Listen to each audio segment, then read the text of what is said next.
Yeah, yeah. What they say? I'm so divine, I'm so divine. Imperfection, perfection, my presence shines. My mental is parasailing maritime. They say I'm destined to read the palm line. Yeah, I'm so divine, I'm so divine. Imperfection, perfection, my presence shines. My mental is parasailing maritime. They say I'm destined to read the palm line. Yeah, I'm so divine.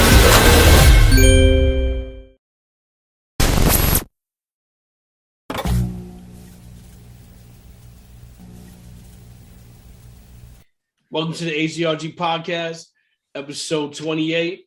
Today we're going to talk about horror stories from tenants again. We got a few we're going to read off. We're going to give you our perspective. What's going on, just Jerry? DT, what's going on? Good, fellas. Good, fellas. Hey, guys. DT, how you doing today? DT, Daniel, you still with us? Yeah, man. I'm here for till my curfew. Listen, relax before you get slapped. Whoa! Too early? Too soon? Lance just smacked the shit out of me.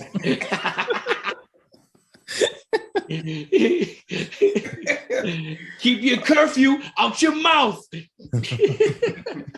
Okay, I will. You work 2 weeks, say you're done. Unbelievable. Unbelievable. Just Jerry, what's going on with you, man? Same thing, man. Surprised that Will slapped somebody and walked off scot-free. That's the only black man I can see that happening to. Hey, man, I tell you right now, if he would have slapped me, I'd have sent his ass to jail. Oh, we know you would. Daniel. He'd have went straight to jail. And then all right, Daniel. My name is Dan. So, guys, listen. Once again, we're gonna read a couple passages. You know, the horror stories. I know a lot of people liked our perspective when we did this before, so we're gonna do it again, and we'll get right into it. You guys ready? Yes, sir. All right, let's do it. Let's go here. Let's see what this one is. Cue it up here. Pregnant and a pelvis fracture. All right, forget it. All right, I don't want this one. Just reading these. What are we doing, guys? We're about to find out right now. Pregnant and a pelvis fracture. We were renting an apartment while I was pregnant with my first child. The wood on the stairs was rotting, but the landlord wouldn't fix it. I just avoided the 3 stairs that were bad. Little did I know, the second from the top was also bad, but just wasn't squishy like the other 3. I stepped onto it and fell through.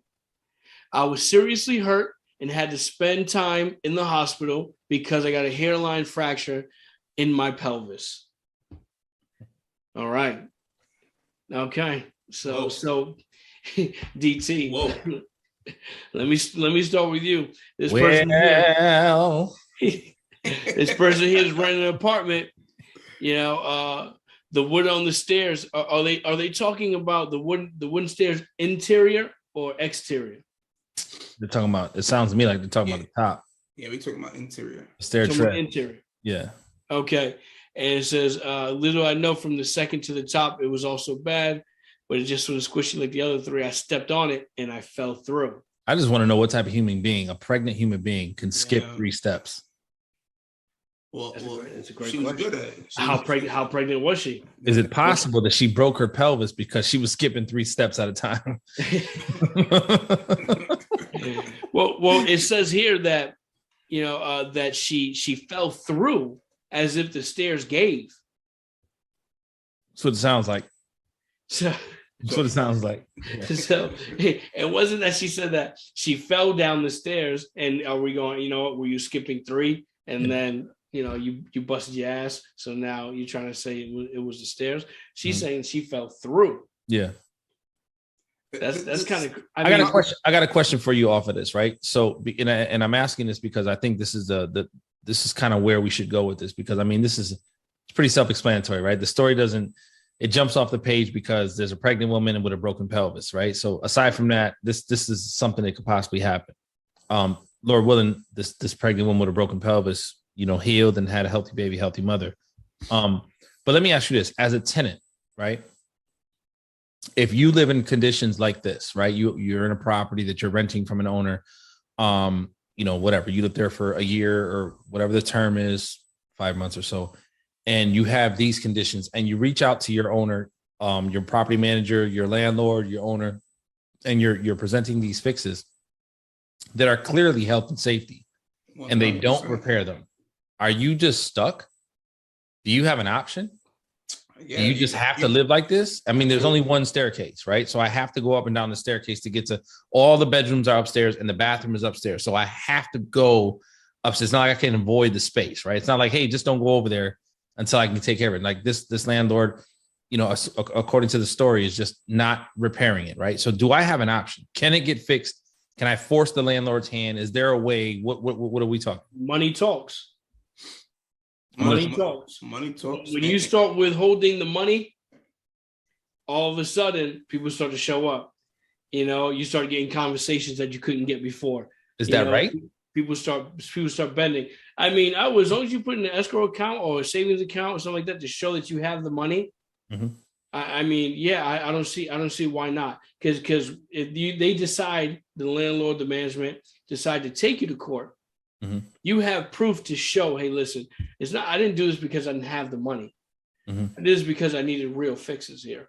Mm-hmm. You take your video, you show how it's squishy and how it's cracking and it's wear and tear and it's breaking. You gather your evidence as well, so that way you can go ahead and move forward and get the problem fixed.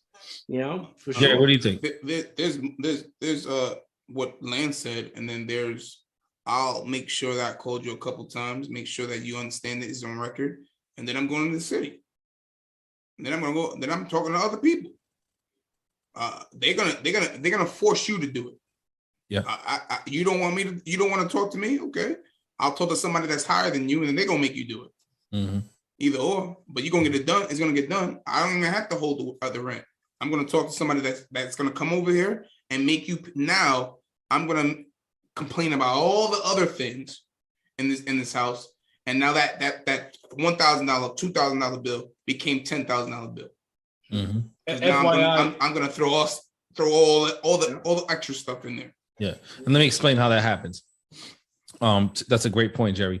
So to Lance's point as well, these are all options, right? So obviously we know these things. We go through and we deal with them, but we deal with situations like similar to this, especially when we're taking over new properties. The tenants have horror stories. Every time you get a new property, a tenant's going to tell you that the landlord is the worst landlord in the world. They're the best tenant in the world. And then, only time tells and you figure it out. So long story short, to Jerry's point, you do have the option to go to your city, your town, municipality and complain, because there is what's called a certificate of occupancy in these places. And they're liable to keep the property health and safe, right? Healthy and safe environment for you to live in. And part of that means that you should have stairs that are safe and healthy to live in with a railing system, smoke alarms, doors that open and weather stripping, windows that operate up and down, all that good stuff. So if you go to the city and you report stairs that are not in safe conditions, the city comes out and they cite it. When they cite it, they'll cite that along with any other health and safety issues that they find. That's how you can grow, maybe $400 or $500 stair fix to a $10,000 list, because you may have to, scrape and paint the entire exterior of your property. You may have to replace the roof on your house because the shingles are deteriorating, whatever that looks like, right? Okay, yeah. So what? Now the city creates a list for the owner. What happens if the owner says I'm not doing it? Fines on top of fines on top of fines on top of the city fines. will implement fines. The city and I continue to call. Right? I continue to call and say he didn't fix it. 100%. And then it gets to a point where the city or the town will get to the point where they'll stop fining you, and then they will hire a third-party contractor and charge you an ungodly amount of money to fix that problem. Yes, so if that problem was a $1,000 or $2,000 problem, they'll charge you probably $4,000 or $5,000. Why is that, DT? To fix your problem so that you never let this happen again. I'm going to teach you a lesson. Okay, so they put sauce on it. Yeah. Yep. Okay. Yep. Got it. Yep. And they do it. They don't care. They get bids, right? But they know that the contractors who they're getting bids for are already outrageous, astronomical, and they do it purposely because the city of Rochester is not in the business of fixing your property. You should fix your property. Being that you're neglecting it and I have to fix it, I really don't care what I charge you. Right. And they don't care what they charge. They don't care. I got a situation right now that this just happened to. Took over a property. The owner got a bill we took over the first of the month in November, right? On November 8th, the owner gets a bill. I think I said this last episode. Yeah. The owner gets a bill for on the 8th, right? The bill is for $4,300. On the bill, all it says is abatement, right? We're still trying to figure out what the bill was about. The city can't explain it. Nobody can explain what the bill was about. All they know that it was abatement. They think it had something to do with a mice and rodent problem along with a couple windows. They think. They don't even know. So now they charge the owner $4,300 on his invoice that he had to pay. If not, it increases. It starts to, incorporate late fees and stuff like that. So he paid the bill, but now he wants to know what work was done for this bill. Not only that, the mice infestation and the windows that were supposed to be part of what the invoice covered are still open violations on his property. So he wants to know, okay, I paid the $4,300. Who came and checked the work that was supposed to be done for the $4,300? Not only who came and checked it, why is it still an open violation? Now, if there's still a mice and rodent problem, are the people who did the work for the $4,300 going to come back and guarantee their work? Or do I got to pay somebody else? But who did it? Who did the work? That's what they're trying to figure out now. Third party. You don't know. Don't know. Figure it out. Go. Yep. You just hired a new person. That's so that's a FYI for landlords. At the end of the day, just because you own the property doesn't mean you can just necessarily do whatever you want and treat a tenant however you'd like. Yep. It doesn't work that way. It doesn't work. There's rules and there's regulations. And they got rights. Especially not in, post-COVID. We're still going through COVID, but post-COVID, it's even crazier. And owners think this is a big misnomer, right? People say, oh, I just bought this house. They'll be lenient with me. I have time. No. I bought the house in, December. No. I closed on it December 15th. The city issued me a notice on December 18th. Well, prior to you, the city has been notifying the previous owner for 3 years to take care of whatever has to be taken care of. You are the new owner, so you're like, listen, I get some leeway. So, no, papa. It don't work like that. This is now your smoke. So let's bring it back, right? So she fell through, injured her pelvis. Mm-hmm. That's another landlord getting sued. Yes. Yeah. Potential lawsuits. Yeah. Absolutely. I don't know this particular thing if they did, but that's definitely a reality. Yep. So that's you hit that person being a slumlord. It's just a negative on top of a negative. Yeah. That lady could have called the city, did what she had to do. He would have had a $500 bill, so now it's a $10,000 bill. Devil's advocate. After the $10,000 bill, she's suing. Yep. Devil's advocate. This owner may not even know this problem exists. No, absolutely. I agree. I'm just giving you the narrative. He didn't know because of what she said. Well, so she can be calling the owner, the management company.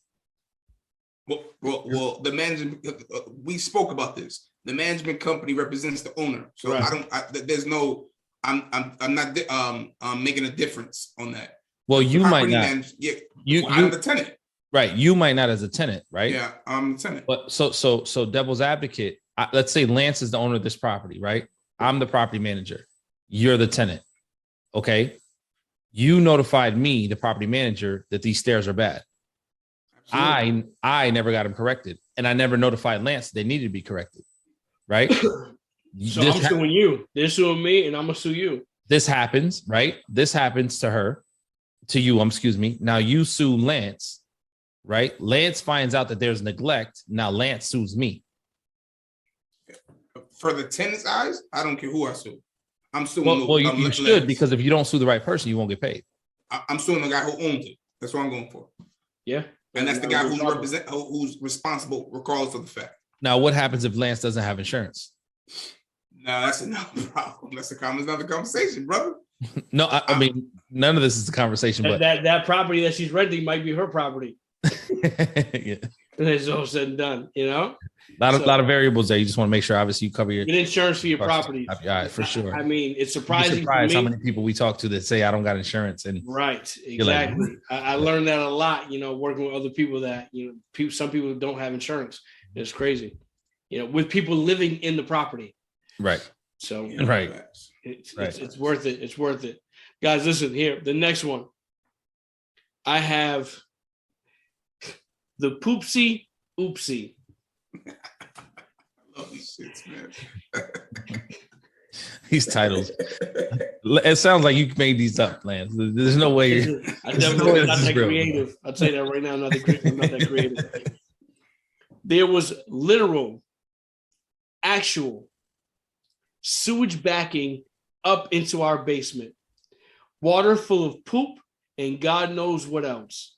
Sewage. It took a call to the health department and going full Karen to get them, full Karen, to get them to fix it.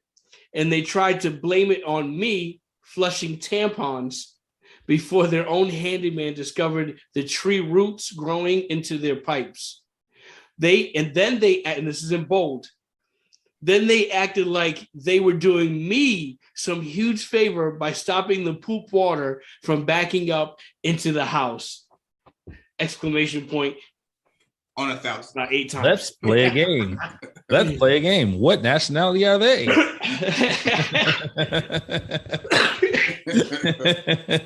He said I went full Karen mode. Full Karen. So you know what? Listen, that's some good advice. Go full Karen mode because it seems like she got it done. She got it done. I would say this: sewage is nothing to play with. Sewage is nothing to play with. For me, if somebody says it's backed up, get it done now. It's just damaging everything. It gives you got to clean it up. You got to clean that stench up. You got to pay for all that. So the longer you wait to fix it, the longer the time that you say I get back to it, it's gonna kill you on the long run. It's gonna kill you in the long run. Now, my question to you, guys, fellas, roots. Discover the root growing into the pipes. Who is responsible for that? The owner, of course. 1,000% the owner, not the city? No, 1,000% the owner. That's she was putting tampons down. But how do you even? So let me explain this to you from a very very descriptive contractor's angle. Yeah, please do. Why would tampons even be mentioned? Maybe a passage people flushing tampons down. I would say because people use tampons, people use baby wipes, people use all that stuff that gets stuck into the toilet system. Right. So in this particular situation, why would she said they tried to blame it on me for flushing tampons? Somebody just doesn't walk in your house and see sewage and be like, "Oh, this happened because you were flushing tampons." They don't, they just don't guess that, right? What happens is when they go down in the basement and they got their boots on, they see tampons floating in the water. Absolutely. Right? They see shit floating in the water or whatever. They see baby wipes and they see whatever they see. I got an email today that a property's been backing up. I think this is the 5th time in like 6 or 7 weeks that it's backed up, and the contractor guarantees it for 30 days. After the 3rd time, they camera it, so on and so forth. Today, they took out condoms and they took out this, that, and the third out of sewage, out of a sewage, and the tenant saying, "Oh, it's not me. I didn't do it." You know what I'm saying? Okay, no problem. So, from a contractor's perspective, when you walk in the basement and you see sewage all over the floor, sometimes it's just like right on the concrete, it's like surface with like a little bit of puddles here and there. Other times you could be 8 inches of water in the basement. It could be 3 feet of water in the basement. Sometimes you got to pump the water out the basement before you can even go down to see what the source is and where the drain is to snake it out. There's variables to that. So in this particular situation, obviously you see tampons either floating on the floor or in the water or whatnot. So that's why tampons were probably mentioned, which, oh, by the way, yes, that is part of the reason. You are part of the cause, right? You can't flush a tampon down a toilet. That's not the right way to get rid of tampons. Tampons do not degrade. They are not biodegradable. They do not disintegrate in water. They are not flushable products. It even says it on the tab. That's not how you get rid of them. Okay. Cancel. Yeah, that and baby wipes. There's even baby wipes that say toilet usable, and they're not. They don't degrade. They're really not. They're really not. They clog shit up. So what tree roots do is they do grow in your pipes, right? And they create like a netting, like a webbing, right? But it goes on the exterior portion and like parts of your piping. So when you flush tampons, the strings of the tampons get caught on the roots, Correct, causing that blockage, that barrier, that backup. The same thing as baby wipes or anything else that you flush down your toilet that's not degradable or disintegrates in water or whatnot. So obviously the backup from all those things. Now the tree roots caused it. That's what's creating that wall. When you go down there and snake it, you get a cutter that cuts through those tree roots and through those tampons, flushes out the drain, it opens up the pipe. So now when you bring your snake, rod back up on the head of the actual snake, there will be either tree roots or tampons or whatever else, or wrapped around the cord of it. There's tampons, tree roots, and wipies and all that stuff. So to this situation, a landlord, the poopsie oopsie story is not typically a neglecting landlord, right? The poopsie oopsie story can be anybody's reality. It can happen in my house, it can happen in your house, it can happen tomorrow, it can happen anywhere, right? Yeah, yes. And what's crazy is I'm reading this and I'm like, oh man, I mean, this is a no-brainer. But the way you just explained it gives a totally different angle on it, where she is saying like, tampon, yeah, right. And the way you're explaining it, go, okay, you know what? Tampon could be the cause of it, or could at least, be part of the cause of it. Mm-hmm. So, I mean, that's a great answer. My question is, why did she go to the health department? I was just thinking about that. There's not, and maybe she didn't mention it, but she never mentioned that she reached out to the owner or the management company multiple times, at all. She just says it took a call to the health department and going full Karen on them to fix it. Yeah. Correct.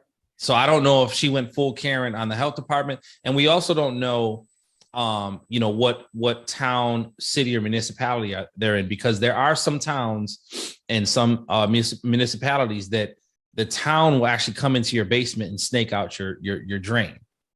They don't make it your responsibility, you the owner, to do so. There are some towns that do that. Yeah, very, very. I come across it like once or twice, but not really, often. And those are the towns that are usually higher in taxes for that. Isn't those towns like septic tanks and stuff like that? No, septic tank is a whole different ballgame. You don't want that smoke. You do not want that smoke. I don't. Yeah, you do not want that smoke. You got sewage in your house from a septic tank. Whew, Lord Jesus. It's over for you. So when it's all said and done, like you said, it may not have been neglect, and the tampons may have been part of the cause. Mm-hmm. So, there's a reason why we read this and get our perspective from it. Because if you don't have a background, maybe like DT does, you read it like I did and went, there's no way it was the tampons.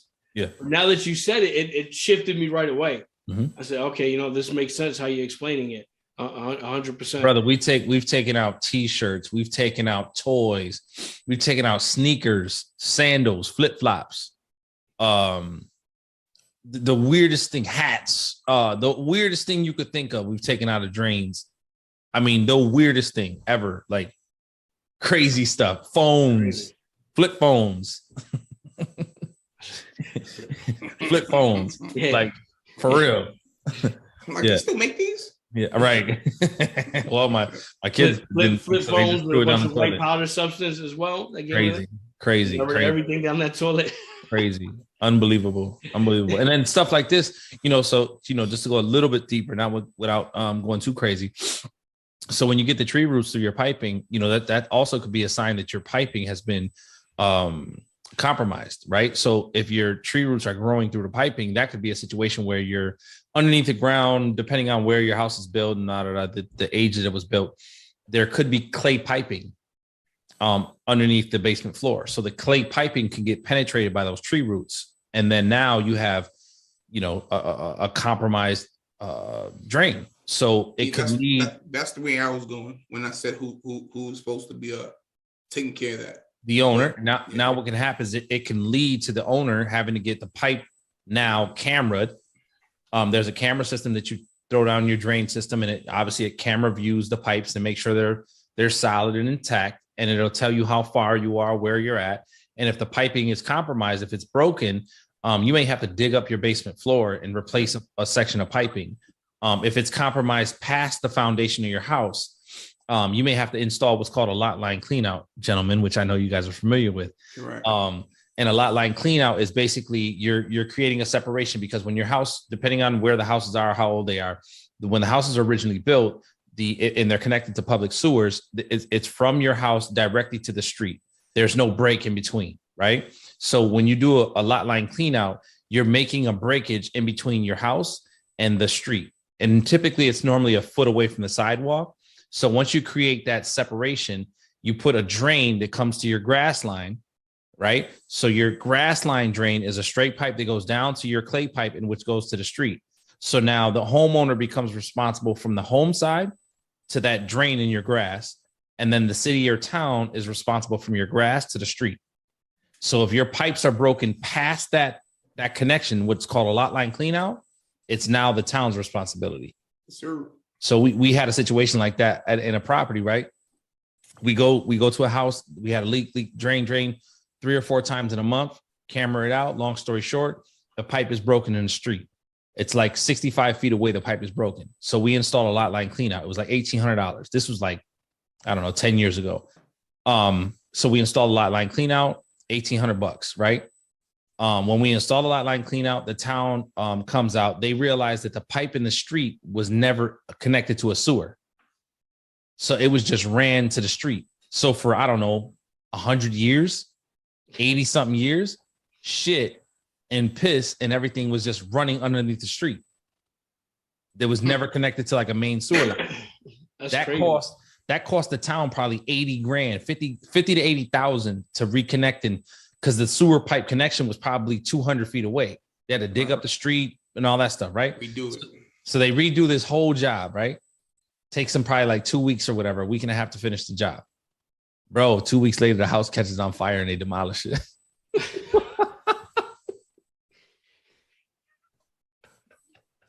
If you drive by that property, was everyone right now, safe? Did everyone get out safely? Everybody got out safe, thank God. Nobody was home. Nobody was home. Bro, if you drive by that place right now, it's a vacant lot. Jesus. Vacant lot. Crazy. That's so sick. Listen, story time with DT right there. I got a million of them. All right. Here we go. The Shady Sons. The apartment my now husband and I were renting was upstairs in a house. The people that owned the house lived out of state, but their sons were living in it. We gave our rent money to the sons every month as requested by their parents. After about 2 years, we found out the house was in foreclosure because the sons were using our money to gamble instead of putting it towards the mortgage. We then only had a month to find a new place. Mm-mm-mm. Come on, 7. How much was the rent? Don't even matter. I mean, it doesn't that money going to mama need new shoes. Daddy need, I mean, that's unbelievable. So this is not, believe it or not, I think something like this happens more often. Yeah, this is not than not with, especially with roommates. This is common. How many times I know people personally that the lights have been cut off. You're like, man, I'm giving my half of everything. What are you doing? So this happens. This is not like an anomaly. This is not taboo. I think this happens a lot with roommates, and that's probably how these kids treated it too. Like their roommates. Mom, dad don't live here anyway. We're going to take this money and go, and it's their problem when it's all said and done. To be honest, this doesn't really do anything, though. This is pretty much the same as somebody selling a property to a buyer or to another person, and you only have 90 days to get out, or they try to throw you out because this is the same conversation. Yes, it's shady.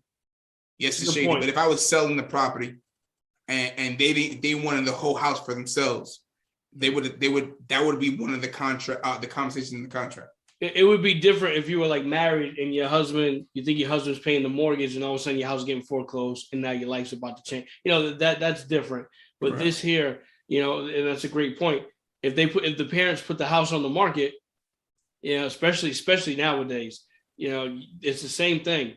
You have an X amount of days to get out, pack your stuff, find something new, because they're selling the property, or they might want you out in 30 days anyway. Because so the property shows better, or whatever that looks like.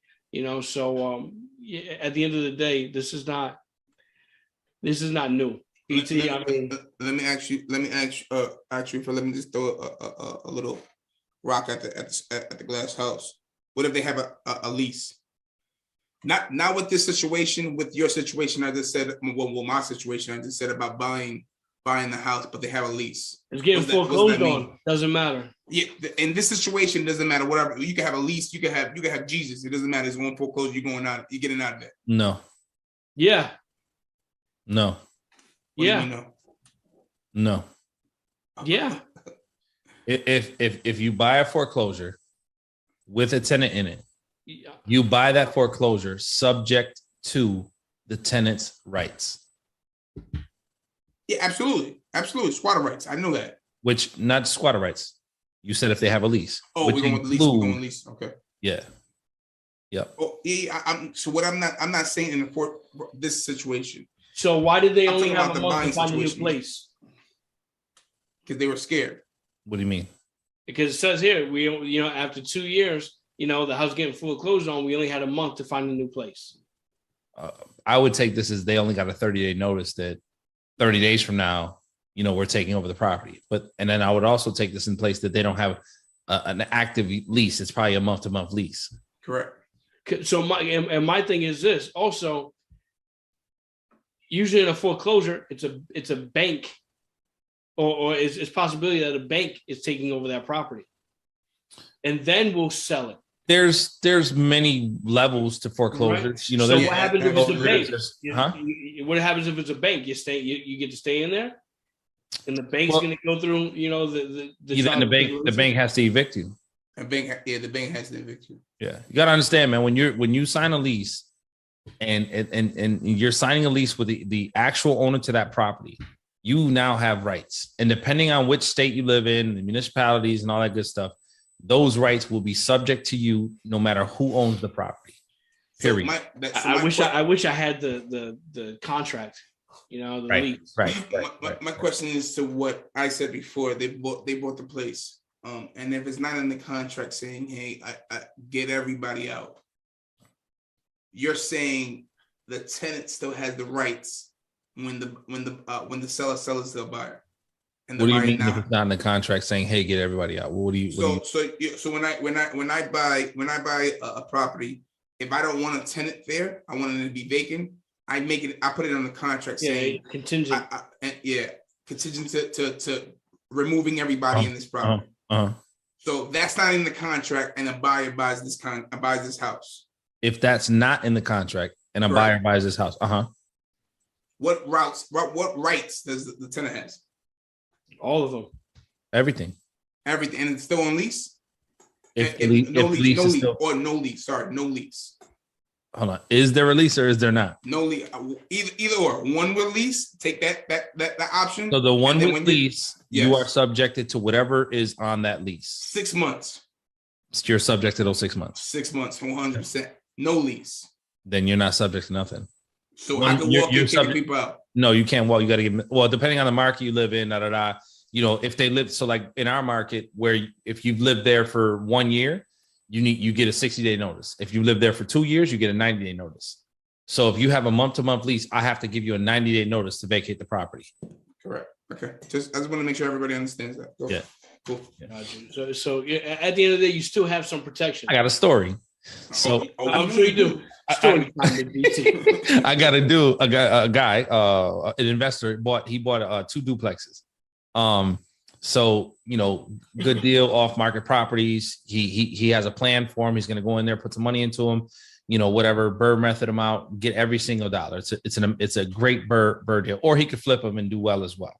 Long story short, the property he inherited with a couple bad tenants. Okay. One specifically was he's getting a government program from COVID. They applied for the program before he owned it. So he just closed on the property, 2-3 weeks ago. So 4 or 5 months ago, the tenant and the previous owner applied for a government program via COVID that was going to pay all his past due rent plus 3 months in advance. So because he bought this deal wholesale, all cash deal, this was discussed prior to, but it was discussed and the details weren't all the same. Long story short, he closes on the deal. 2 weeks after he closes on the deal, the previous owner contacts him. He says, hey, I got a back check of the rent in unit so-and-so for 3 months in advance. What do you want to do with it?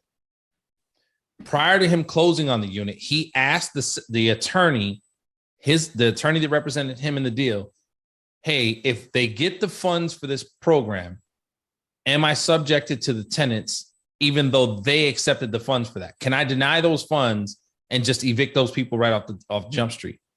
The attorney, I was on the phone with him. The attorney said, yes, you can. You could do as you will. Whatever that previous owner agreed to does not apply to you because they are no longer the owners of the property. So he bought the property based off of what the attorney said, understanding that. So now the previous owner gets the funds. The previous owner calls, hey, I have 3 months in advance rent for tenant from unit so-and-so. Okay. You can apply it to their security deposit in 2 months rent, or you can apply it to 3 months rent, whatever you want to do, but I have it. I want to give it to you. So his initial reaction was, I'm not going to take it because I already talked about this prior to, but let me contact my attorney now and ask him, a different attorney. So I call my attorney that I deal with and I'm saying, hey, listen, I got a question for you, brother, create the situation. He was like, no, sir, not the case. If the previous owner signed an agreement and accepted those funds, you are subjected to that tenant and whatever their rights. You bought that property and the tenant's rights. So now he has to accept those 3 months of rent from that tenant and whatever comes with that tenant. That tenant is not a good tenant. It's a bad situation. So now he had to accept those 3 months fund. I actually had to go pick those funds up today. I picked those funds up for the owner today. It was like $2,100. And he's married to this tenant now until June 1st. This month? This year or next year? This year, June 1st. And if the tenant doesn't pay rent, so June 1st is he's paid up until. So on June 5th, if he doesn't pay rent, he can start an eviction. That's but, it just goes to show you that, when you purchase a property, you are purchasing the property and the rights of the tenant. You are subject to all of the rights of the tenant. That's valid. All right, so here we go. So this one here is called The Lesson. I had a bike that my landlord hated. Not sure why. Maybe a motorcycle. Had to be a loud bike. Yeah. No matter where I put it, he had a problem with it. He wanted it only in my apartment. One day, is it a pedal bike? Is it a pedal bike? A pedal bike. Wow. Okay. One day I came home and it was gone. Even though it was locked downstairs on the sidewalk with the other bikes that did not live in this building. A few weeks later, he told me he took it to teach me a lesson. Bow. He literally cut the lock off and took it. I got you. What type of problems are we dealing with here, bro? What kind of dumb shit? This is what I call rich people problems. This is not even real estate over here. This is not even a real problem. This is like really a bike. First of all, what is the owner doing in that property enough for that to bother him? He's probably owner. He maybe lives there, because it could be a triplex, something like that. He lives. The landlord lives on the first floor, or the tenants are complaining to him that the bike is in the hallway and it's a fire hazard. I get it. There's reason, but how does that bother you that much? He says here, downstairs on the sidewalk.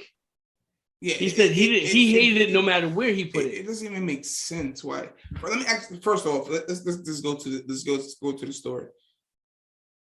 does the tenant has to follow the landlord's rules? Is the sidewalk, is the gate, does it have to follow? Where you can park your bike? Yes. No. Sidewalks public property. If it's in the property, if there's anything in the lease stating that you can't have like stuff blocking the hallway, right? That's right. A loophole. Yes, you have to abide by that. But on the outside of the property, I'm sure unless this is a bike, a known bike area or whatever, and they've had these problems before. I know in our leases we don't have anything regarding pedal bikes or bikes, where you can and can't store them. Right.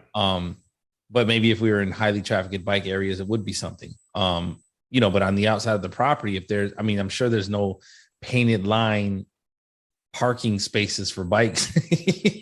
I don't know. I'm not sure. I don't know. I really don't know. And the second question would be, like Chris Rock, can he press charges? if he damaged his property, he cut the lock. He stole it.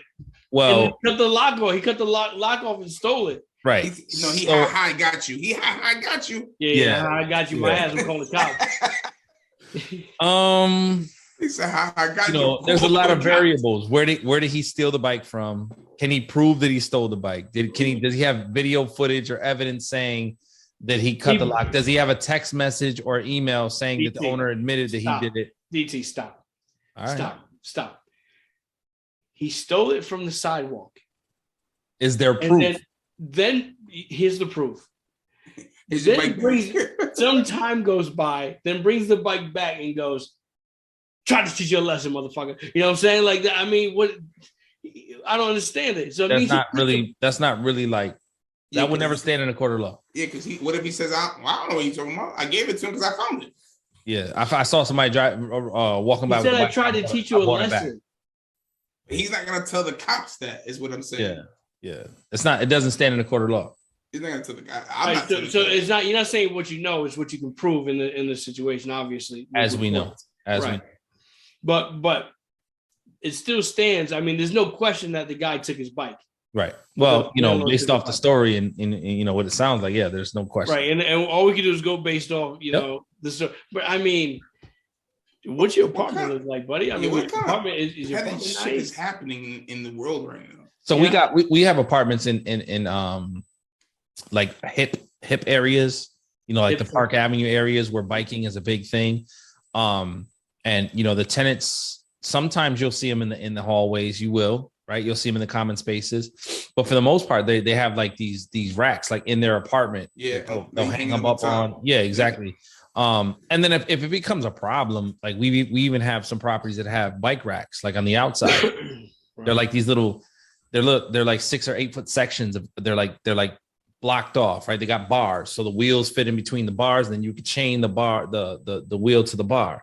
And you can, you put that in the backyard and they can block off. I mean, it fits probably like 8 or 10 bikes, but I'm sure in a, if it's a multi-unit complex or something like that, where you have that many bikes, then you obviously move accordingly. But I mean, why would that not be a compromise? That's as the owner, you know what I'm saying? Come on.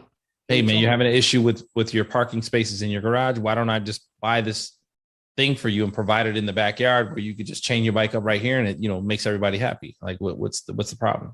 $5 a month added to your rent, sir. Off-street parking. Yeah, for this issue, it's a really it's petty. I understand it. The most you could do is not chain your bike where he asked you not to chain, because he's gonna teach you a lesson again. I'm not too sure. You really don't have no grounds to fight. Yeah, if you're the owner, you're gonna want to make sure you put something in your lease that says, nothing in the hallway, no bikes, no this, if it bothers you that much. And then if it bothers you even more, if you're in the area where biking is a big thing, why don't you accommodate that? Like somewhere in the property, put a stand or something like that. But as a landlord, we're just taking people's bikes and then bringing it back. That's just a bad. That's a bad vibe. You're lucky that that has nothing to do with being a landlord. That's just the type of person that person is. I would be skeptical with that. I wouldn't trust that person. Like, period. Yeah, you know what I'm saying? Like, I don't even know if I would want to live there. Right. I don't even know. even if I don't have the bike, like let's say we're in like you said, a triplex, and Lance had the bike, Jerry's the owner, and I'm just, a common bystander. And then Lance tells me the story that he's dealing with Jerry, and that, Jerry stole your bike, cut the chain, held it for 2 weeks, and then was like, I just taught you a lesson. Gotcha. I'd be like, I don't know if I want to stay here. I don't trust this guy. Is he going into my apartment when I'm not home? Yeah, you're right. You know what I'm saying? He held the bike for 3 weeks. What are we talking about? Left my man walking. But and that's probably his transportation, to be real with you. Right. I mean, it's for 3 weeks. Can you imagine if this was like a bigger city like New York City, San Francisco, where these people rely on their bike for like Uber Eats, to get around, DoorDash, and not only is it their transportation to work, but it's part of their job. Like, bruh, you're not getting rent because you took my bike for 2 weeks. Right? I'm gonna withhold the rent too for 3 weeks as well. It's like stealing my car. Like you stole my car. You got my whole V. Like cut the chain of my V, and then I'm assuming that when he cut the chain, he took the chain. Now he didn't steal the bike, but he stole the chain and the bike. And if he ain't steal the chain, he ruined the chain. Yeah, and I want my chain back, bro. My man went to the store. Got some bolt cut. I don't know about that. I got bolt cutters in my truck. I carry bolt cutters with me. Like I carry keys and locks. Yeah, that's because you go around just stealing bikes. You're actually landlord they were talking about in this passage here. I was just gonna ask you if you guys know this guy's email. Tell him I got a couple bikes for sale. This is unbelievable. I mean, this right here. You're around a bad person. Yeah, you're correct. Yeah, correct. Doing too much. Your landlord is not it. Your landlord's not it. Yeah. Start thinking about moving. Find a new spot. And if your landlord, this is not what landlords do. You have other problems in your world that deal with cutting chain bikes and shit like that. Listen, the landlord's got to live on the property. I agree. He has to be agitated that much. If he doesn't, this makes the story that much worse. Yeah. If he doesn't live at that property, this makes it every day he pass by that bike. That's why I said in the beginning, what type of life does this guy live to let a bike bother him that much? It's unbelievable. He just drives by just to see where it's at. God. Yeah.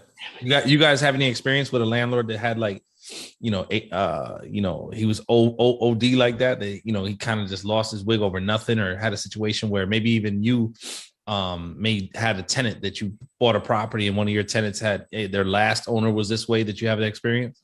Nah, to be honest, it's usually somebody that lives with you or lives in the property that has that in the building. To be invested in that. Usually if I'm dealing with a rental, the owner doesn't live there, and he doesn't care two shits about the situation. So you've never had somebody come back at you, an owner, and say, like, try to like micromanage you on how you should do things, because it's no. Yeah, I only saw my landlord from the 1st to the 5th. Yeah. That's the only time that he would come around and whatnot. Yeah. So yeah, I know he wouldn't come around. I mean, which I understand. So no, I never had. Yeah, no. I mean they're out there. I mean, I have. No, they're out there. We can get into the stories. Yeah, I'm one of them. But yeah. Story with DT. You gotta when it comes to something like this, like you got to know when to pick your battles. As a landlord, you got to pick your battles, bro. Like if your tenants are doing all the right things, and your worst problem is a bicycle, I get it. It could become a nuisance, especially if other tenants are complaining about it. There's repercussions. There's actions that you should take, right? There's warnings. There's evictions. Because if it's on your lease and they break that, that's obviously grounds for eviction. And if that's what it takes to get rid of that person, that's what it takes. But never. As an owner, never should you get to a point where you're actually committing a crime, right? To emphasize your rules or your laws. You know what I'm saying? Like, agreed. If you have an issue, you don't steal something. You don't take somebody's possession and reappropriate it. You just don't do that. Like, somebody will put their hands on you, especially in these days and age. Like, don't play with the wrong person's bike. He will dog walk you. Drag him with the bike when he's riding the bike. What's that? Yeah. Don't worry, that's my landlord. He's catching a ride. He's catching a ride. He would definitely Chris Rock you without the millions of people watching. Oh my gosh. Oh my gosh. Shots fired over here. Shots fired over here. Well, definitely listen, these are the passages we got. Hopefully you guys enjoyed it. It's our perspectives, our point of views. Appreciate just Jerry, DT. Comment, like, subscribe. If you guys want us to keep doing this, let us know. You got any videos that you guys want us to review? We break down videos as well. Send them to us. Guys, we definitely make sure they're real estate based for sure. You know, and we want to keep bringing you great content. Thank you guys very much. We'll see you on the next one. Huge announcement coming next week. Announcement coming next week. Uh-oh. Huge. Please stay tuned. Stay tuned. You already know. Take care, guys. Salute. Yeah.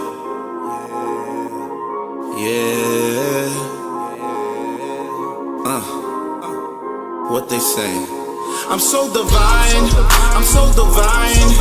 imperfection, perfection, my presence shines. My mental's parasailing maritime. They say I'm destined to read the palm line. Yeah, I'm so divine, imperfection, perfection, my presence shines. My mental's parasailing maritime.